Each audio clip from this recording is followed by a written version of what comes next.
welcome to Reboot. Hello. We both avoided saying good morning this Yeah. time. So it's great to be here back in our high quality studio. Helen, are you feeling better? I was never poorly, but I'm so excited to be let out. Honestly, any of you who are self-isolating, I feel your pain. Helen yesterday came out of captivity, as she calls it, and had so many cups of coffee that she was bouncing when I saw her on Zoom in the evening. So Yep, I'm still bouncing. Oh dear. You appreciate your freedom more now. Absolutely, it's great to be alive, honestly. And interesting, we may come on to that in a minute, just in terms of our entitlement, that we think we are owed stuff. Yeah. Where you're not, and you should have isolated. And I did. Yeah. I just without grumbling, I'd like exactly. to say. Yeah, that was exactly the point. Yeah. Brilliant. So today, as we said in the past, Reboot, we like to look at kind of how we reboot our lives Jesus' way, taking a moment to step out and go, what does it mean? What to be a Christian? What would it look like to live a Jesus lifestyle? And today, we're both excited by this passage. Obviously, we're excited by the Bible all the time. Yep. And we wonder whether we're going to have a fight over disagreeing on a passage. Obviously not a physical fight, because that's not allowed and I'm not allowed to get close enough. But I could hit you with the lampstand. Otherwise, that might be what we're about to do. Right, so you said you're going to bring a lightsaber. You haven't. I did. No, I didn't bring it. Oh, that would have been really empty good. promises. Yeah. Sorry. Shall I read you the passage? Yeah. It's Matthew chapter 5, verses 38 to 42. You've heard that it was said, eye for eye and tooth for tooth. But I tell you, do not resist an evil person. If anyone slaps you on the right cheek, turn to them the other cheek also. And if anyone wants to sue you and take your shirt, hand over your coat as well. If anyone forces you to go 1 mile, go with them 2 miles. Give to the one who asks you, and do not turn away from the one who wants to borrow from you. Wow. It's another Jesus saying, you've heard it said, but I say. Helen, what are your thoughts? Before, see if I agree. Well, it's interesting, isn't it? Because I think this is what a lot of people get stuck on, that we're told to just be doormats. That's what people think on first reading, that we're supposed to just roll over and allow people to do what they like, take what they like, without demanding any respect. And I would argue letting go of our own self-respect by doing that. And so, on first look, it looks like we're being told to just accept any behaviour that anyone throws our way. Yeah. But before we get on to that, I guess we just need a bit of context, because the Old Testament does say eye for an eye and tooth for a tooth, and kind of feels like we've gone pendulum swung one way to the other. The original was, just get revenge. If somebody knocks your eye out, you have every right to take theirs out. Whereas, as you're saying, this appears to be saying Jesus said, roll over and be a doormat. Yeah. And what the Old Testament was saying, this was common through the whole of kind of ancient teachings, was eye for an eye, for a tooth for a tooth, but actually it was a limitation, not a thing. Because as somebody once said, if we lived by this, the whole world would be blind and toothless. It's saying if somebody took an eye out, then the most you could do in judgment or in justice is that. Where what would have happened in tribal culture at the time is if you injured someone else, the other tribe comes and kills that person, and it escalates to war very quickly. But Jesus is saying, let's get behind that statement and let's see something more. So you're saying this doesn't say let people hit you, let people take your stuff. I think it's saying demand respect, demand equality. So because there's something to do with the slapping, isn't there? There is indeed. And which I so wanted to do. He's playing with me and it's really irritating me. So I am going to pick up this lampstand and smack him over the head. So you're absolutely right. I think he's saying 2 things. We'll do one first and then the other, because I think it is talking about respect. But the danger is we miss the fact Jesus is also saying go humble and let go of your entitlement. Absolutely. It's almost saying let them have the last word. Yeah. But actually by your actions, you're demanding respect and equality. Yeah. Without revenge. Yeah. So you're keeping yourself humble and within the right way to deal with things, and allowing them almost to make themselves look stupid. Yeah, brilliant. I was so excited when I realised this passage was clearly where Helen was going to go as well, annoyingly. Yeah.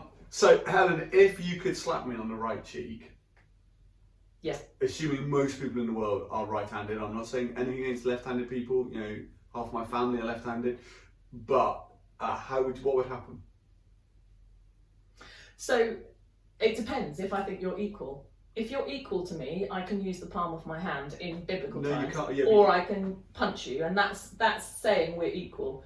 Yeah. But you would always smack with the back of your hand for somebody who was lower than you. But if you're slapping me with your right hand on my right cheek, yeah, you can't do that with the front of your hand. No, and you can't use your left hand because that's what you use to wipe your bum with. So that's your unclean hand. Nice. So that would be dishonouring to yourself to use that for anything. Right. And so by turning your other cheek, you're basically saying, okay, come on, treat me as an equal and smack me with either the palm of your hand or punch me, which means I'm equal. Yeah, yeah. You only literally get hit with the back of your hand if you're lower. Which would have been a kind of dismissive child or slave. So it's saying, so for those who didn't quite get that, if I went to hit with my, like I would kind of slap you in anger, as an equal, it would be with a palm. Would be a palm, but that would be on my left cheek. So Jesus is saying, if somebody slaps you across the back of your face, hand across your face, and if somebody treats you like a lesser being, then kind of go, hey, look, you can hit me, but hit me as somebody that matters. Don't treat me like a slave or like dirt. Mm. So that's a totally different spin from which is always, people always say, no, you're a Christian, aren't you meant to turn the other cheek? Yeah. It is that thing of being treated as somebody worthy of respect, which the number of years the church has told us to be doormats when it's saying something different. And the other bits would be, if somebody wants to, I don't think the translation here is particularly helpful because I think it's about suing you. If someone wants to sue you and take your shirt and hand over your coat as well, the original would have been your tunic and your cloak. Yeah. And everybody, however poor you were, had a cloak, but that was like your sleeping bag. That was what kept you warm. That's what it was like. If you lived on the street, it was your house. And in law, people could take your tunic, but they couldn't take your cloak because that again is demeaning. It takes away your whole kind of humanity. And so Jesus is saying, if somebody wants to take your tunic, they say, look, just take my cloak. If you're going to treat me like dirt, at least be honest about it. There's something about nakedness as well, though, isn't there? That if you take your tunic off, you'd be naked. And in the Old Testament, it was as humiliating to see someone naked as to be naked. So you're then equal in that as well. And then the last one, certainly in an occupied land like Jesus, the Roman soldiers could force someone to go a mile for them, carry stuff for them, do stuff for them. And again, that's about oppression and servitude. And Jesus is saying, go on, go an extra mile. Rather than moaning and being resistant, just go, okay, fine, you can't put me down. I'm a free person internally. And then giving to someone else. And I think there's something amazing there, isn't there? Of how do I react when someone treads on my rights? When someone's mean to me, I come back strong, or I want to defend myself. Why don't we pause at this moment, and we're going to hear from lovely Emily.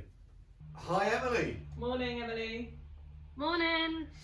So, who are you? What do you do with your life? So I'm Emily, and I'm a second year theology student at Exeter University, and I've been with Unlimited a year, and everyone's lovely. It's a great church. Whoa! Who's your favourite vicar? I can't say that. I'd laugh if she said something completely different. Person back home. Great. So, Emily, this morning we're talking about this passage where Jesus talks about an eye for an eye, a tooth for a tooth, and about slapping people, hitting people. So we brought you in as the person in Unlimited most likely to hit us. We thought we'd get you in. What do you think about, when people hurt you and do nasty stuff to you? What do you feel about responding to that? I typically, if someone is mean to me in some way, I mean, I don't think it's necessarily physical, like in the biblical passages, but, you know, words and actions and stuff, will ignore them and kind of walk away from the situation and leave the room. But I think you've also got to be careful that you don't kind of, I know in the past when someone would say something horrible to me, I'd allow them to kind of walk all over me.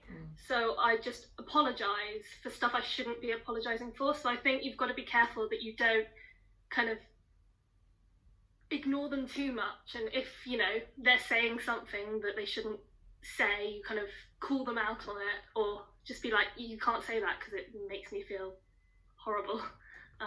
So yeah. That's amazing. And how have you grown to do that? Because you're not someone who exerts yourself massively.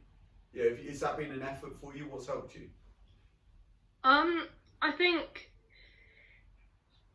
just kind of over time, kind of great people have come into my life being like, you know, you can't let people, like, why are you saying sorry? Because I know before I'd say sorry for something and then people would get angry at me for being selfish for saying sorry, because apparently saying sorry is selfish. I don't know why. But people would be like, you don't have to let people walk over you. You can occasionally stand up for yourself. But at the same time, you don't want to, like, get aggressive with standing up for yourself. So you don't want to come back at someone who said mean things about you with mean things. And I think, especially in the past year or so, I have become quite guilty of, like, if someone has sent a mean message over social media or some, which has happened, I think people are less scared of saying stuff over social media because they're not doing it in person. It's like they can hide behind a screen. And I will respond with something equally aggressive. I'm like, you said something mean to me, so I can say something mean back. So I think it's helped kind of taking a step back, thinking about what I'm going to send, and then if by morning you think it's a bad idea, then don't send it. And normally that's the case 90% of the time. Well, no, 100%. Brilliant. And what place has your faith played in that? So you said that you were too apologetic before, and now you're trying to find the level of standing up for yourself but without being rude back. Has your faith played any part in that journey? Yeah, like 100%. Like, when in the beginning, when I was very kind of apologetic and whatnot, was kind of when I was discovering my faith in a way. When I was starting to go to kind of youth groups and church events, and meeting people who were encouraging me to not kind of always say sorry and stand up for myself every now and again. So I think it played a huge role, because it was, you know, the church who were the key people behind, yeah. And then my relationship with God grew, and he was kind of always something to turn to. Kind of don't want to, if I was saying something wrong, I would kind of think about, is that really what God wants? Yeah, that kind of thing. But yeah. Amazing. And last question for you, just, you know, people have done stuff in the past, you've had tough times in the past in friendships and at school and stuff. What's helped you not to kind of seek out revenge, or how have you handled the emotions there? Yeah, I think it's just really important to kind of take time for yourself. Like, if you're in a situation that you feel relatively uncomfortable, you're not too happy with the situation, to kind of take yourself away from the situation. Like, I know that I've found recently that you know, girls can be mean sometimes, and I've heard, like, on multiple occasions, girls kind of nattering on behind my back about stuff that, you know, is a bit unfair. But instead of you know, reacting to that or getting angry at the situation, to just be like, right, well, these people are probably not worth being friends with in the first place. Like, I probably shouldn't I should invest my time into people who, you know, are going to treat me with respect and kindness. And yeah. Great. Thank you so much, Emily. That's amazing. Now, you're rushing off to a lecture because Exeter University students do study. Do they? Hebrew. Thanks, Emily. No, it's Hebrew. impossible. Hebrew. Ooh. Oh, Hebrew is impossible. Oh, you could read my feet. That's a Probably not. lovely thought for everybody. Helen has Hebrew tattooed on her feet rather than anything weird. Yeah. Thank you very much, Emily. Goodbye. Have a good day. Bye. Thank you. Another fantastic member of Unlimited Church. We're delighted for you to have met. Isn't Emily great? She's just great, isn't she? And I just love the journey she's been on, because I know that she is always, or she was always apologetic for anything. Yeah. And now she's growing into, actually, Yeah. I don't have to say sorry all the time. Yeah. And that's so good. So good. And I don't want to embarrass Emily on it, but I think there's something there, isn't there, of again, of being disempowered and being lessened as a person. Yeah. That someone who's experienced people being mean to her means that rather than just speaking out and being herself, she apologised for it. And Emily often will say, oh, sorry, I don't quite know what I'm saying, or sorry, what I'm about to say isn't very helpful. And then she says something like gold. Yeah. And it's her coming out of that and going, actually, no, I have a voice. Yeah. And my voice is worth hearing, which is exactly what Jesus is talking about here. Absolutely. Yeah. The not being diminished. But again, as Emily says, it's like Emily talks about, not sending back those texts, not retaliating back. Yeah. And it can be easy to do that. And she's right. When you don't say it out loud, it doesn't feel as bad. Yeah. So, you can quickly send a text that you don't realise the impact that might have. Yeah. So always, and they say that about emails, don't they? Leave it in drafts and then send it the next day if you still want to. And I think that's a good habit to get into, actually. And we live in a culture that is all about scapegoats. It's all about who's to blame. Yeah. So you've hurt me. I want compensation. And there's something here about we don't need. On the one hand, we're valuable. We're to be honoured. We're to be treated well in our human value. But we don't need to fight for that. No. So it's a real challenge of standing up for ourselves, but not standing up for ourselves. If that makes sense. Yeah. Yeah. It's almost the kind of the silent picket line, isn't it? Yeah. But I think it's about knowing your own worth. And I think that's what Emily was talking about when she was talking about how God came into it. She realised that she did have some value and some worth, and that what she said is important. And so when you're coming from that place, I think you don't have to fight for yourself. Which is really interesting in I think people who are secure in their own skin. Yeah.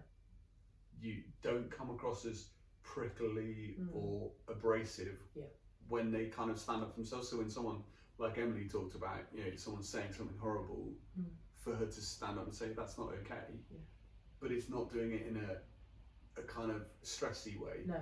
Because I don't need, I don't need to be defensive. No. Because I know who I am. Yeah. Also, she's a flipping good fencer. Oh yeah. She was teaching me fencing online, and you just don't want to get on the wrong side of her. As long as she's not got a sword, I'm fine. As long as she's not got a sword. Or a lightsaber, if only. Promises.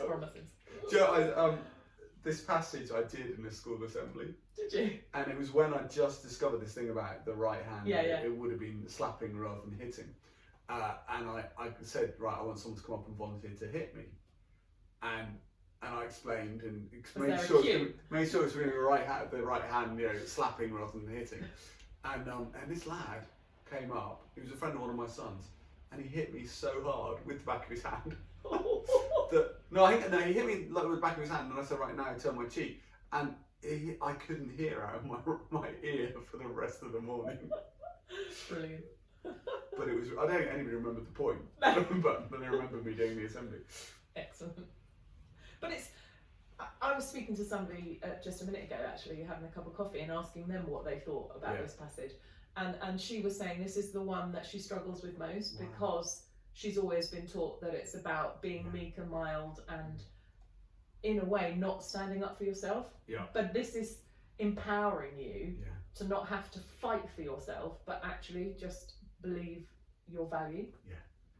And that's something really different, isn't it, than just rolling over and letting everyone just say what they want, do what they want. And wouldn't community would be so different if people weren't having to be defensive, but equally weren't being demeaned, and not demeaning others. Because I think culture rubs off, doesn't it? If we're people who don't put others down, who don't fight for our rights, but are naturally comfortable and confident, then other people begin to mimic that. And it's really disarming, you know, if I'm really cross about something and somebody's just as cool as a cucumber, that's like, hang on, I don't know how to cope with that.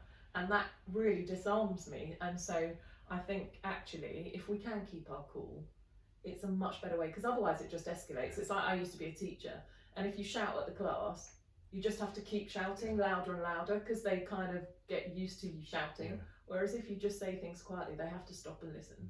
And so I think it's that quiet value in yourself that makes people think, actually, there's something about that. What is that? And actually, I want that. Yeah, brilliant. And there's psychology behind that, because when you phone a customer services complaints line, they've clearly been taught, haven't they, not to get into an argument, but to go, we're really sorry that, you know, or not admitting fault, but they keep dialing it down, which after a while is infuriating, because you're like, I don't care that you've listened, I want to know what you're doing about it. And that's what causes arguments at home, isn't it? When we don't feel listened to. No, it's true. The people who we know love us, in the moment, we just feel like I don't matter. And then I have to fight my corner. And then it becomes an eye for an eye and a tooth for a tooth, and you did this and you did that. Whereas Jesus is saying it's not going, I need to be on a level that way. It's knowing you are on a level, so you don't need to fight for it. And then we can afford, as it says at the end, give to the one who asks and do not turn away from the one who wants to borrow. We can be generous. Exactly, Oh, brilliant. Why don't we pray?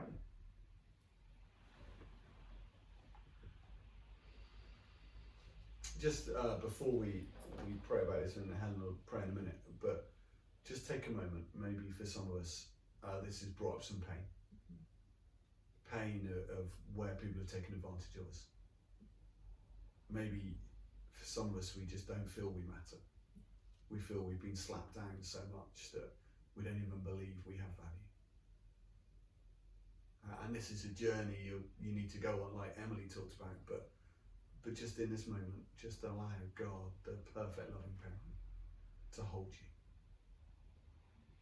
to speak words of love and affirmation over you, to restore your value.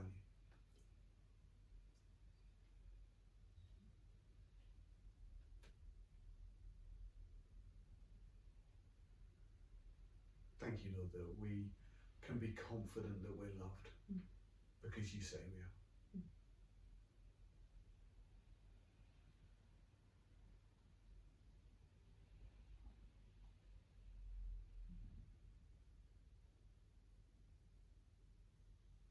Thank you, Lord, that you created each one of us, that you created us to be like you, and that we are loved beyond measure, regardless of where we find ourselves now.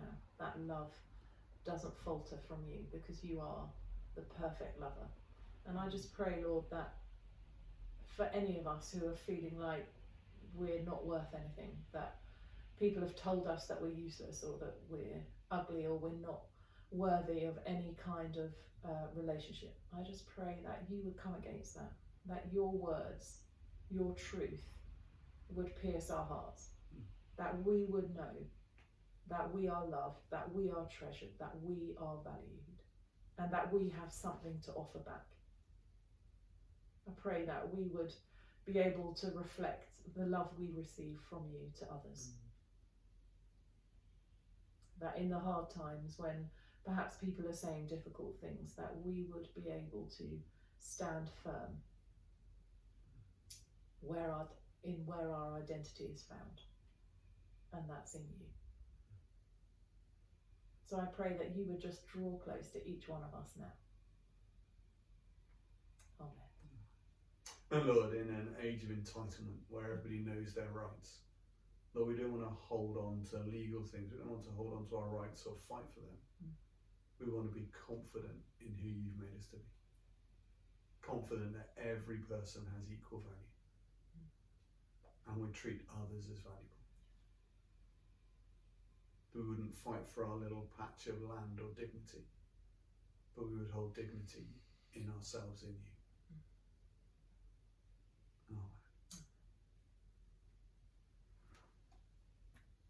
Amen.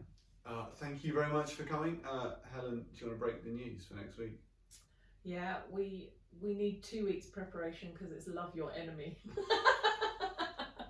And actually, we're both on holiday, so we will see you in 2 weeks' time. So no boots next week, and then we reboot the week after. Cool. If you miss us next week, you can always go back and watch some of the back catalogue. True. See you in a couple of weeks. Bye. Bye.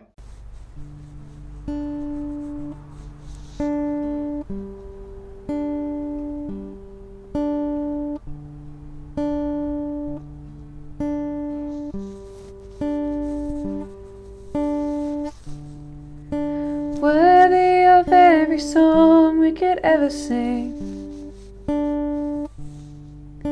worthy of all the praise we could ever bring, worthy of every breath we could ever breathe. We live for you.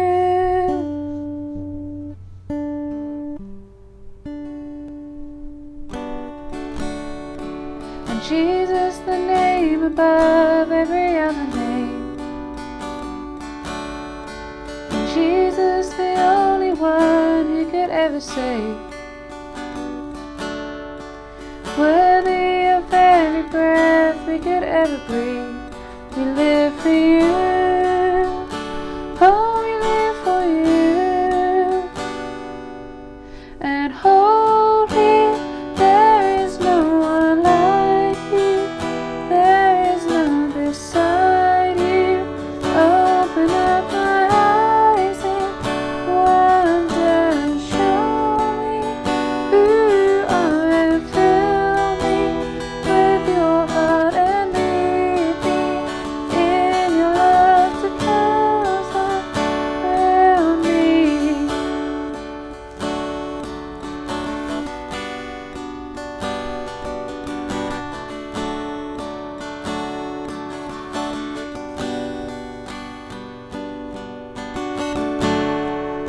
And Jesus, the name above every other name,